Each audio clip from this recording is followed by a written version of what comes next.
দর্শক মণ্ডলী আসসালামু আলাইকুম। গ্রিন আর্কিটেক্টের পক্ষ থেকে আমি ইঞ্জিনিয়ার টুটুল আপনাকে অনেক অনেক অভিনন্দন এবং শুভেচ্ছা জানিয়ে আজকে চমৎকার একটি প্রজেক্ট আপনাদের মাঝে তুলে ধরার চেষ্টা করব।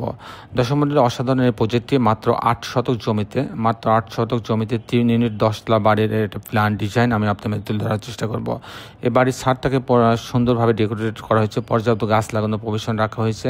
আমাদের প্রত্যেকটা বাড়ির ছাদটাতে আমরা পর্যাপ্ত গাছ লাগানোর প্রভিশন রাখি এবং এই বাড়িতে পর্যাপ্ত গ্লাসের ব্যবহার করা হয়েছে যাতে বাড়ির ভিতর পর্যাপ্ত আলো বাতাস ঢুকতে পারে, ভেন্টিলেশনের ব্যবস্থা হয়, সেই জন্য এই গ্লাসগুলো লাগানো হয়েছে। দর্শক মণ্ডলী, এই বাড়িটা যাতে ভূমিকম্প রোধক হয় এবং বাংলাদেশে যে বিল্ডিং কোড আছে, বিল্ডিং কোড মেনে ডিজাইনটা তৈরি করা হয়েছে। এখন যে দেশে ভূমিকম্প হচ্ছে, এখন আমাদের বিল্ডিংগুলো অবশ্যই আপনার বিল্ডিং কোড মেনে ডিজাইন করা উচিত।